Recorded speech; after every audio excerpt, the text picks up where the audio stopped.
What's going on, everyone? This is Real Deal Sports. This is your boy Suave. We got Big John, Big Walt repping his Browns. Although they're not going to the playoffs, it's okay. It happens. Still got to rep my city. Yeah. Just like the Bears, they ain't going to the playoffs either. But it's always next year. Hopefully. Hopefully they make the right moves in the You got tired of offseason. saying that, Jet? I never said it, but I'm like, come on, bro. Y'all got to put something together. 2006 was the last time the Bears were good enough to go to the Super Bowl. Yeah, I don't even want to talk about mine. But anyways, Yeah. let's talk about these man. Hey, MVPs. well, hang on now. I mean, we're talking about one missed kick away from going to the NFC Championship game like a couple years ago. So Who? The the Bears? Bears. Oh, well, no, they still would have had to go to they still would have had the division round. You never know what happens in the I division agree, but round. I'm just saying they had the talent to make it to the Super True. Bowl. Win it would have 100%. been tough. But I think they were a pleasant surprise for people. I think they caught a lot of people off guard. Nagy's first year, defense was playing out of control. Yeah, Khalil 'cause- Mack. yeah, let's just be honest. The offense was very basic, but the defense won a lot of games. So it is what it is. But how are you guys? I'm good. I'm ready for this episode, man, because this is gonna get interesting. I think. I'm good, man. I'm sitting here chilling. Let's go. Let's start it up. All right. Well, first topic, NFL MVP. I can't lie to you. It's been a lot of big time players this year. Derrick Henry starting out the season until he got hurt. Jonathan Taylor he had a strong middle of the pack season, and like recently he's kind of slowed down a little bit. But Cooper Kupp still balling out of control. They say, oh well, he's a product of his environment, but almost 2,000 receiving yards. Like, come on, man. You got to get a man his credit. You got to give him his credit. Even after Robert Woods went down, they're still very productive, or at least he is. I can't lie to you, man. I think this year, if it wasn't a quarterback award, it should definitely go to Cooper Kupp.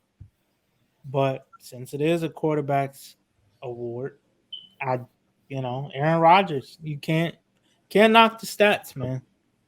4 interceptions in a 17-game season. 4. Yeah, I mean the guy.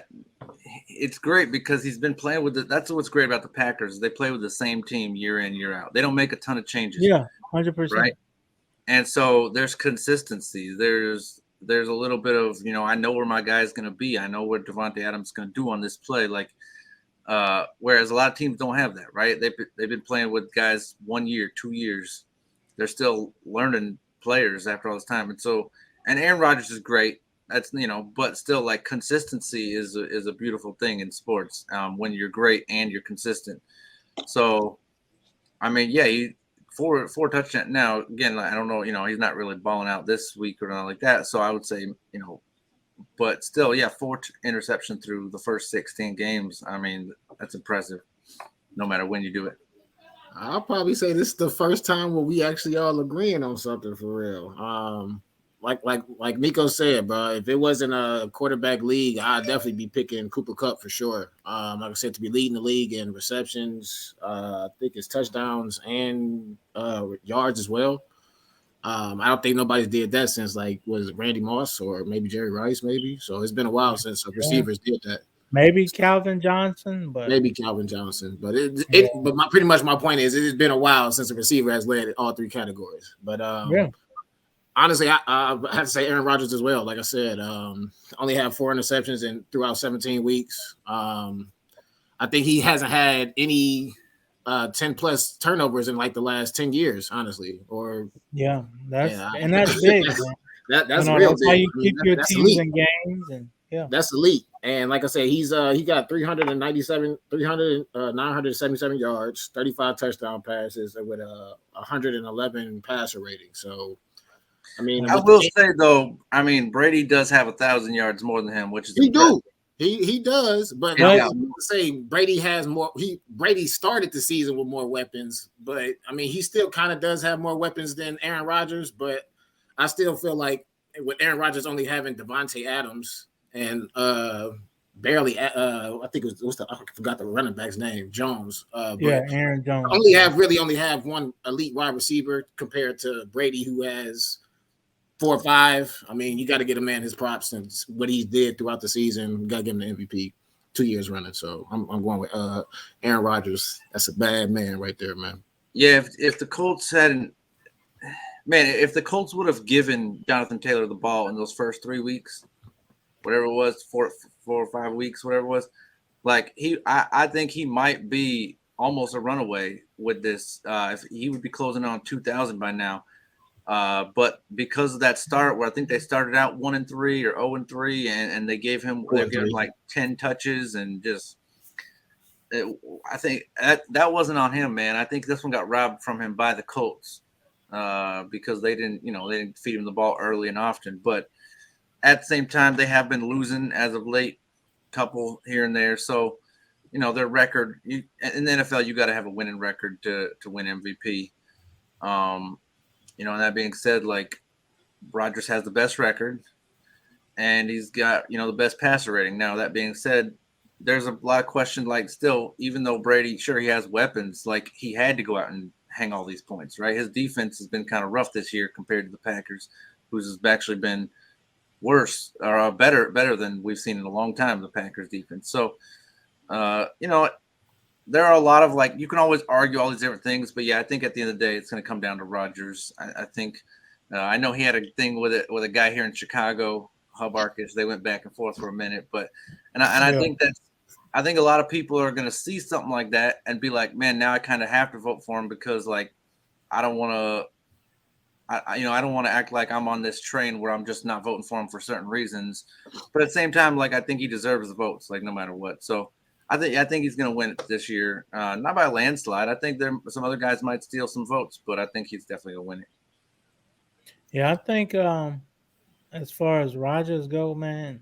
Well, first Brady. I think the reason Brady has so many passing yards because he got a lot of mouths to feed. You got a lot of those guys on the Bucks got a lot of incentives they have to meet. So I think Antonio Brown was one. I think they say Grunt needs 2 more touchdowns and I want to say 50 more yards. That's going to be tough to get. Yeah, with 500 for $1 million worth of incentive, 500 each. So and then you got Chris Godwin, Mike Evans, Cameron Brate, Gronk, OJ Howard. You got a lot of mouths to feed over there. Even though it was the Jets last week, it's still, even without those guys, he was able to come back. And that's still an impressive thing. I do think the Jets blew that game. They shot themselves in the foot, but still, he had to come back in that game. That's what's, one of the reasons people are still going to be like, listen, I know he had all these guys, but he would have won 11, 12 games even without him. That's the thing. His stats wouldn't be as good. But you have to also consider he leads the league in yards and touchdowns, but he also leads the league in pass attempts too. I mean, the dude is throwing 45 a game. So they don't run the ball. Yeah. So, kudos to him for the season he's having. But yeah, it's got to go to Aaron Rodgers. Yeah, and it's crazy, man, because if you think about it, Aaron Rodgers' interceptions is crazy. It's I think it's 1 interception every 4 games or something like that. Something like that. Think about how many passing plays and things that's crazy. It just goes to show how poised he is, though, man. It's just how prepared he comes every Sunday, just to make sure that he's ready every Sunday, any given Sunday. Mm-hmm. By the way, kudos to the other guys on that list. I mean, even Joe Burrow, I think, has made a lot of people's lists. He's probably not going to get a vote, but he's still, he's right there, man. So kudos to him. It's probably going to be his division for a couple of years, so kudos to him. Let's move on to some NBA. Baker still at the QB. Definitely is. We'll see. Maybe the Browns make some changes. Sure. But let's That's move not on what they said today. Let's talk some Lakers, man. Let's talk this run that Malik Monk. LeBron has been on an insane run right now. I mean, we're gonna give props to that. A lot of people have all over, but can we talk about this run that Malik Monk is on? And because that's the thing is 3 games.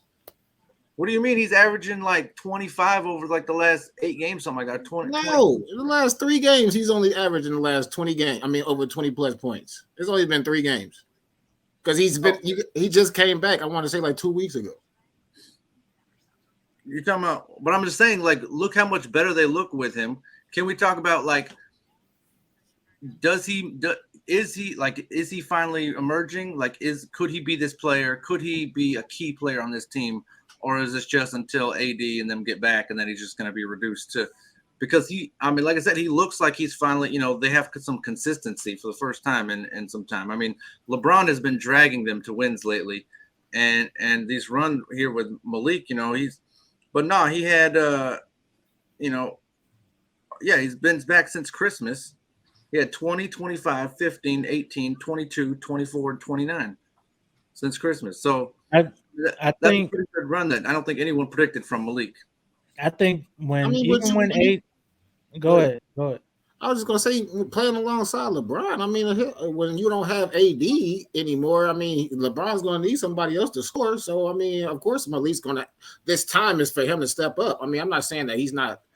To answer your question, no, I don't think he's legit yet. But okay. I mean, that's what we're trying to figure out, right? Is who is there any because who's gonna have to come back to help LeBron? I mean, it's obvious. The obvious question is the obvious answer has got to be AD because I mean that's what the whole purpose of them bringing AD to the Lakers was for him to carry the load and not LeBron to carry the load. But it's been vice versa. LeBron's been having to do everything compared to AD, who's been hurt.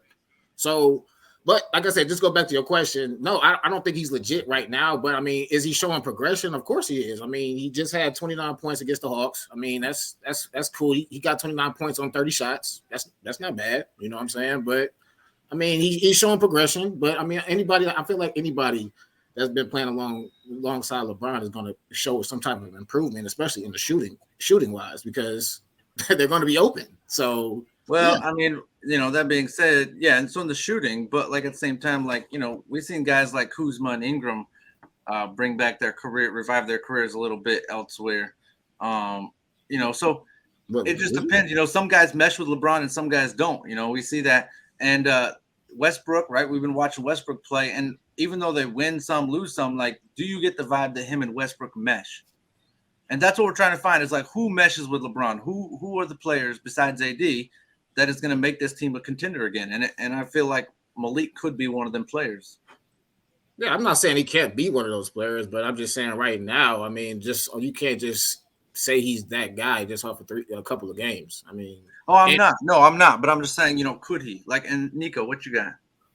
I think he definitely could be I think the reason he's so successful with them right now because he's a shooter.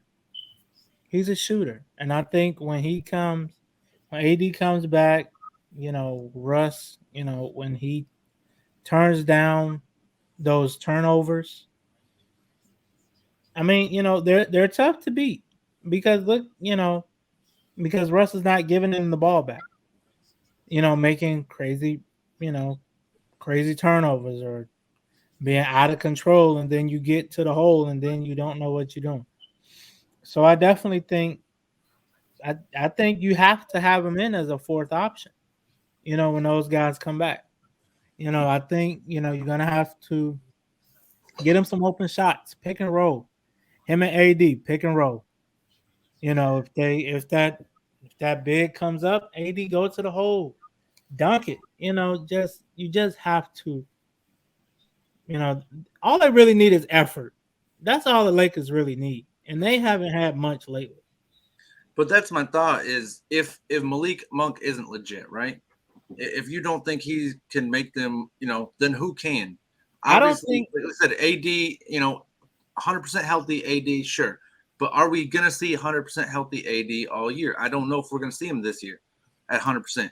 So that being said, someone's going to have to step up. And I'm not sure that I'm seeing that from anyone else. I mean, Melo has nice games. Dwight Howard has nice games. Westbrook has nice games. But are you seeing a guy who steps up and takes over a role like Malik has the last couple games? And I don't think we have. Can you say that about Austin Reeves as well? Because before Austin Reeves got hurt, he was stepping up in the clutch for the Lakers. So, I mean, that's what I'm saying. He could have been an option as well for the Lakers. So, I mean, Lakers do still have a few pieces that's out that there are people that can still step up and help them make the playoffs. They got Chris Nunn out. I think Bradley might have just went out. Johnson's still out. But, I mean, like I said, I truly believe if they don't have a third option, if you really think they don't have a third option, like a guy that's just they can plug in like it's consistent every game, then I don't think they're contenders. That's my point. I don't think the Lakers are serious contenders this year if they don't have that third option. And I'm not seeing that consistency from any where you can 7-game series, you can get that from anyone else on this team. I'm not seeing that. And I'm not saying Malik is that guy yet, but he's showing signs that he can be that guy possibly. I don't see 7 straight games where guys are averaging 20, 22 points a game, on anywhere this season besides Malik. So that being said, if that's the case, then I don't think they're real contenders. That's my take on them. I mean, I'll be honest, I don't think they're contenders right now anyway. I mean, to be honest with you, just with how everything has been going throughout the season, these first 35 games. So, I mean, until they fix their problems on the defense, on the turnovers, all that, I mean, they're just not going to be contenders regardless of whoever scores. So, I mean, until they get all that fixed, I mean, all that is not even going to matter. What you got, Nico? We got that fancy house with a piano in the back. What you got for us? I'm just living my best life, man.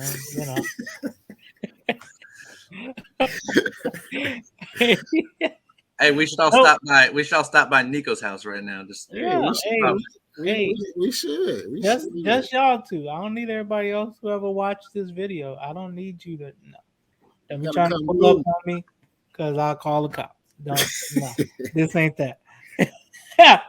But I think honestly, you got to give Malik Monk the green light because, like you say, we don't know if AD is going to be healthy. We don't know how healthy he will be when he comes back.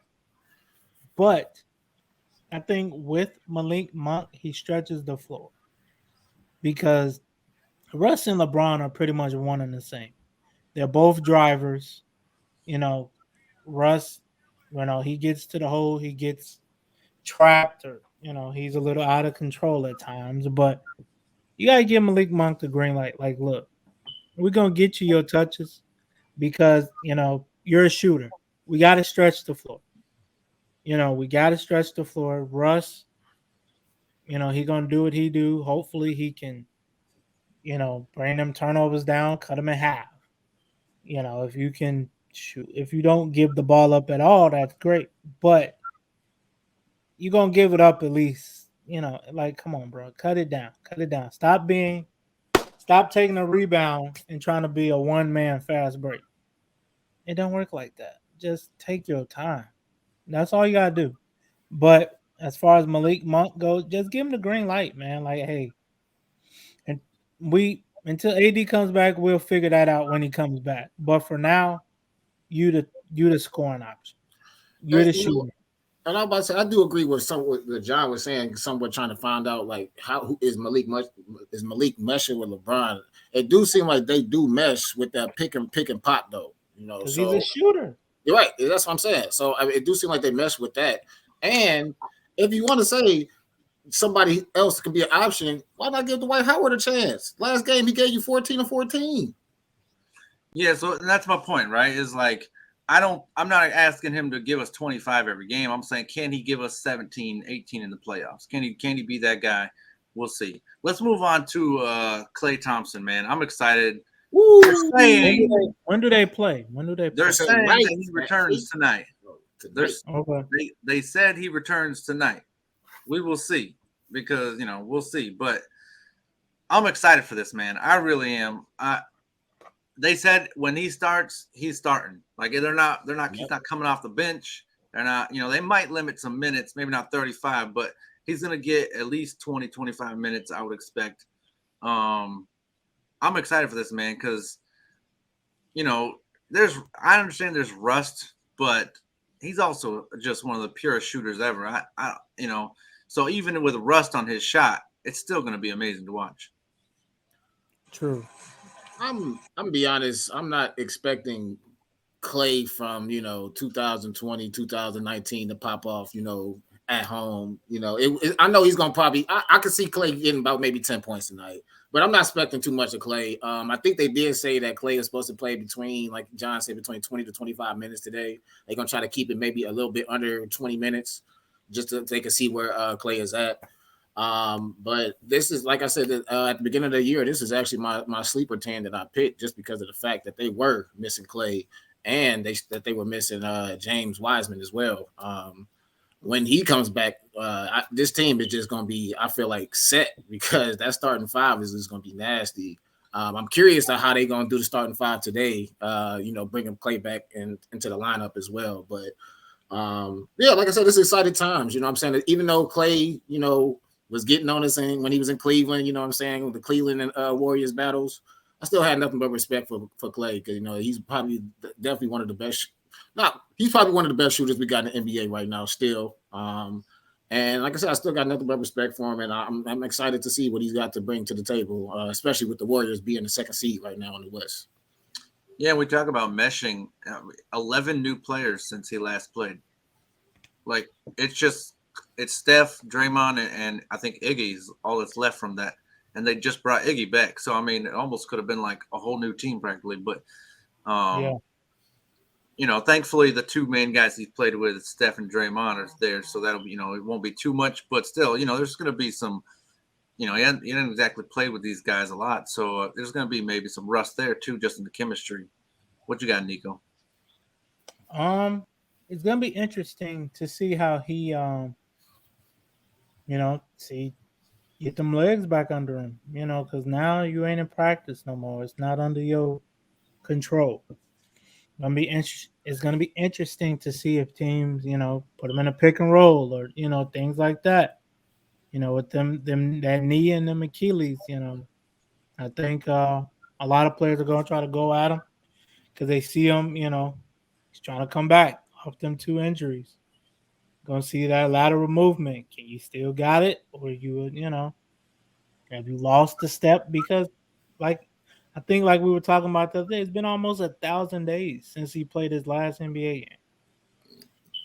Yeah, and I think we're all kind of excited to see him hang 30 on Cleveland. So, I'm not. Don't say that. Well, I mean, Cleveland tough, man. I was about to say, don't sleep on Cleveland, man. We fifth in the East for a reason, man. Cleveland is not a team that you can go in and Yeah. Whoever's defending him tonight, they're going to be on their game, man. They don't want to be the guy who let Klay hang 25 on him the game back. First game back. I'm definitely gonna be watching though. I'm gonna be front and center for sure. I'm definitely. For sure, man. This is like I said, man. People gotta be watching this game tonight, man. If there's any basketball game you watch, it's got to be Klay's return. The Bears. I know it's a big moment, man. They are terrible. That's all I'm gonna say. They Who's ain't terrible? right. Huh? Who's terrible? The Chicago football team. That's all I'm gonna say. But man, I think really, shoot, if I'm the coach for Cleveland, I'm put him in a pick and roll. Whoever's guarding him, set the pick. If I'm the coach, I'm telling him I want to keep Klay moving. I want to see. That's what I'm saying. Set them pick. Right. I want to keep Klay moving, see how that how his cuts is, how how his change of direction is gonna be with that knee. So. I agree with that. I just put him in pick and rolls and see how he's going to handle that, I should say. Yeah, man. But I'm excited to see him return. I think it'll take him about a month to get them legs back under him because, So by All-Star break? Yeah, just about. I think right after All-Star, he'll start getting his win back. Because, I said, almost 1,000 days. Imagine not doing something for 1,000 days, But and I then mean, they you just gotta look like at it. He was playing in the G League and stuff too, so it's not like he was just sitting at crib. I mean, I know that's completely different I from was the gonna NBA. say, dude, You know what I'm that's a saying? whole But nother it's monster. not like he didn't have any basketball activity. So I mean, he was still playing some type Yeah, of but fast I paced don't think basketball. nothing can prepare you for NBA league player. That's facts. That's facts. You That's know, facts. because look at it. Anybody can give you 30. Just ask Boston the other night when they played the yeah, ask Boston the other night when they played the Knicks. Fournier gave them 40. That's tough. That's So I tough. mean, it. The NBA, like they say, everybody here is a professional for a reason. That's true. So it's gonna be interesting. Well, I'm excited. Let's move back over real quick to NFL. Let's talk about our picks from last week. Some of us named Nico did pretty well, and the rest of us not so much. But what Hey, game from last? I don't know about this week though, because we didn't think a lot of teams were sitting players to get Yeah, ready for the. I knew that the Bengals weren't going to get after Kansas City took it right. I knew they weren't going to get the 1 seed, so I wasn't sure if they were playing their quarterback or not because they could fall down a couple seeds or they could stay at second. But looks like they decided not to play him. But let's talk about last week where we were right or wrong.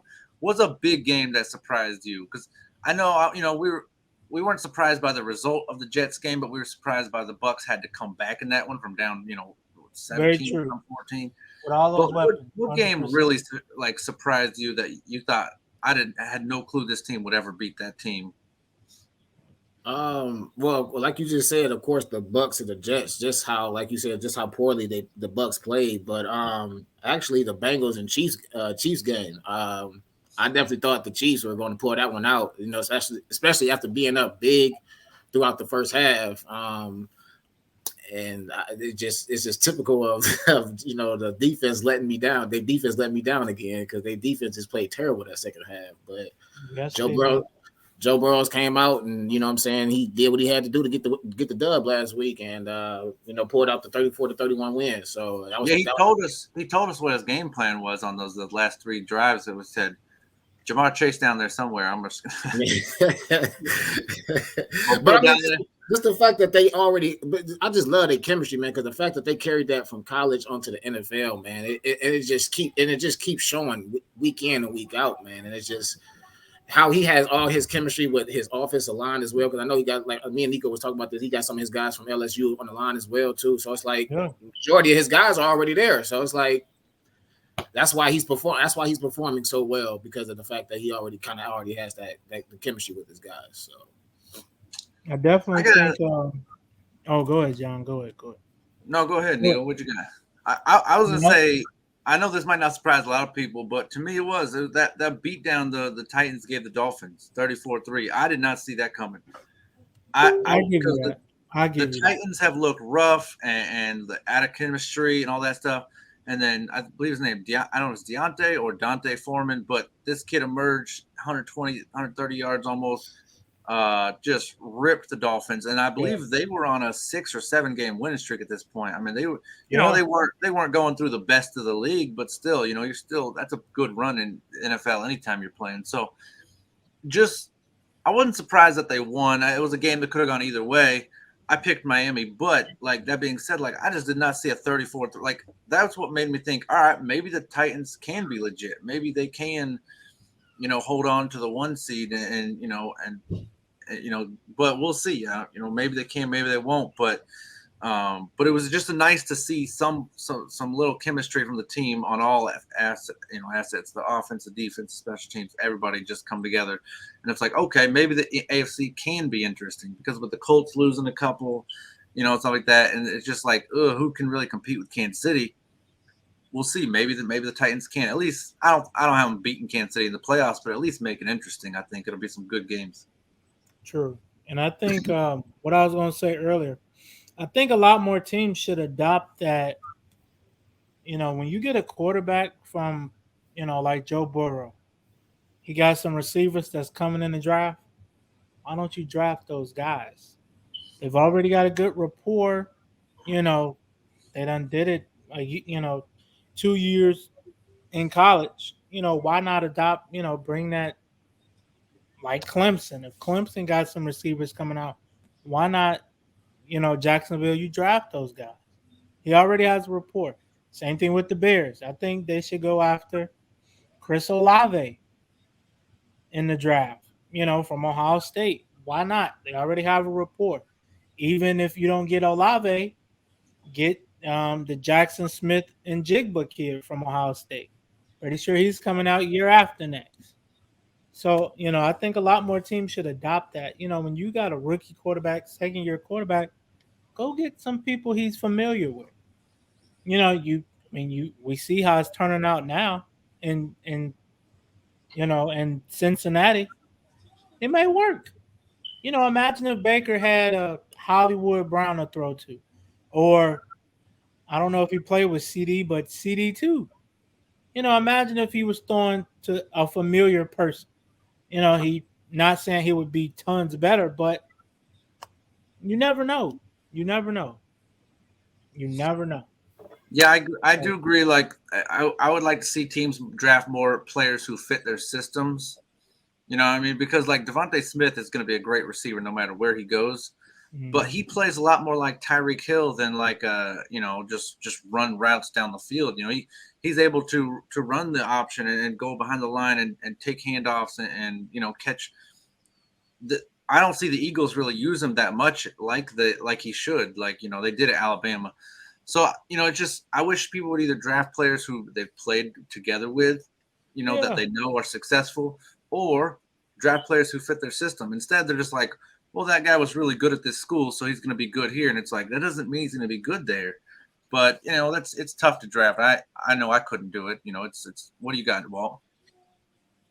I mean, just like I said, closing out the options. I mean, just going back to what we were saying. Like I said, the Bengals. I agree with Nico. I feel like they should draft, players throughout either from the same school or, like I said, that fit your system. But just like you said, just try to draft some guys that fit your system, and you feel like is going to be best to help you win at the next level and for your organization. But I mean, it's definitely kind of tough to do that. I know, like you said, I couldn't do that either, trying to scout and draft people, because, I mean, you just never know. You just never know. Yeah, sometimes, they don't always work out. Right.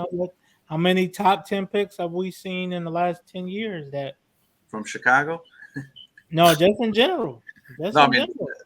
That the Bears whiffed on in Chicago? No, well, I think the Bears, I don't know what they were doing in that front office. Yeah, I think Nagy's still going to be there this year. Huh? Nagy's still going to be there next year? I don't know. They said he was gone. That's not my decision. They said this was his last game. I was just asking. That's not my decision, so I don't know. But, I definitely, I don't know why you – don't get me wrong. Kevin White coming out of West Virginia, he was great. But why not draft consistency? Consistency in Amari Cooper. You see Amari went to two different teams and he's still productive. I think, the thing is with with a lot of these teams too, they go off a one-hit wonder. Sometimes the consistent guy in college might be your best option. Because if he can be consistent for 3 years, he probably can be consistent 5 to 10 for your franchise. But by the way, we might get to see more of that. This is another topic for another day, but we got these players like, these quarterbacks in college now that could possibly make NFL money in the college. We're talking about, because a lot of these rich people now are going to start like being, hey, I'll give you so much money to come play for my school, because they do, man. These guys give money back to their schools. And so we could see players start, we already got a lot of players talking about like, all right, let's shopping their options. Like, all right, where am I going this year? And you got bidding wars on these players. So we could see more players staying longer in college, because of the money there now. And then the thing I like about it most is you can play right away. Like if I leave your program in November, I can play for Oregon by the next year, get in and get familiar. That's what I think is the best, because it wouldn't make sense to be able to do that, but you still got to sit out a year. It's like you might as well stay where you at if that's the case. Yeah. So, But I think Kelvin Benjamin was a one before Kevin White. I remember that he had that one hit, year with his school, and he was supposed to be teared up with Carolina, and they ended up going to the Super Bowl without him. He was hurt the whole year, and then they came back. I think the thing with Kelvin Benjamin, he just couldn't stay in shape. No, I agree with that. He was But I'm almost saying, like that's why we Zion. talk about Like, consistency, because you talk about yeah, but consistency. it's almost like Zion. Like, yeah, you can do it, but you got to stay in shape to do it. Yeah. You can't be no 260-pound receiver trying to jump balls. That's bad for your knees, your You're ankles. tight end at that point. Pretty much. But anyway, that's gonna do it for this one. But let us know your takes on any of these topics. Like we always got plenty of opinions, but we want to hear some of y'all's. And that's gonna do it. Check out Walt's nice house he's got going, or Nico's nice house he's got going on right now. Man, that's a fireplace. Coming through, baby. We coming through. Okay. I just we appreciate y'all checking out Real Deal Sports this week. We appreciate y'all checking out Real Deal Sports this week. It's your boy Big Walt, Nico, John. Yes, sir. Catch y'all next week, next time. Holla.